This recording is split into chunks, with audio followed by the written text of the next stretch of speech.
নির্বাচনে যদি অনিশ্চয়তা না থাকে তাহলে সেটাকে তো আপনি আসলে নির্বাচন বলতে পারেন না, সেটা মনোনয়ন। এটাকে আমি নির্বাচন বলতেই চাই না। বাংলাদেশের 23তম রাষ্ট্রপতি মির্জা ফখরুল ইসলাম আলমগীর বাংলাদেশে অত্যন্ত সম্মানিত একজন ব্যক্তি, এবং ওনার রাষ্ট্রপতি নির্বাচিত হওয়াতে আমি ওনাকে অন্তরের অন্তঃস্থল থেকে শুভেচ্ছা জানাই।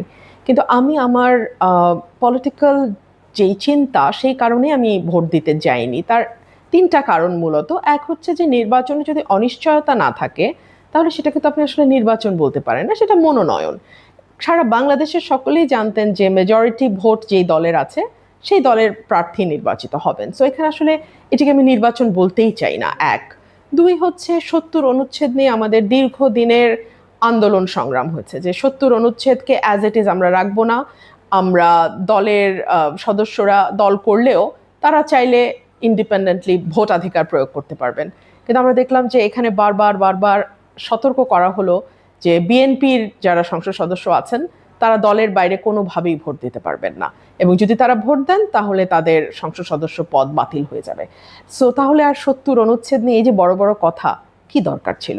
এবং ভোট শেষ হওয়ার সাথে সাথে স্বরাষ্ট্রমন্ত্রী মহোদয় বললেন যে আমরা এখনই ৭০ অনুচ্ছেদটা সংশোধন করব এবং সদস্যরা দলের বাইরে চাইলে ভোট দিতে পারবেন। তো তাহলে এই ভোটে সেই অধিকারটা তাদের দেয়া হলো না কেন?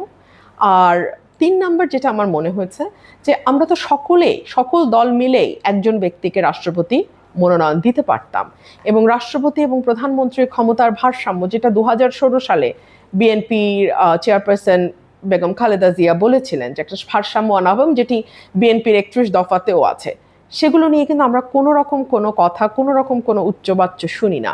সো এই সকল কিছু দেখে আমার মনে হয়েছে যে আমি আসলে এই প্রহসনের অংশ হতে চাচ্ছি না। বাট তারপরে আমি লাস্টে আবারও বলবো যে মির্জা ফখরুল ইসলাম আলমগীরকে ব্যক্তিগতভাবে একজন রাজনৈতিক কর্মী হিসেবে আমি ভীষণ শ্রদ্ধা করি এবং ওনাকে আমার অভিনন্দন। কিন্তু দেখুন, প্রিন্সিপালের একটা ব্যাপার আছে। সো আমার কাছে মনে হয়েছে আমি এই প্রহসনে অংশ নেব না।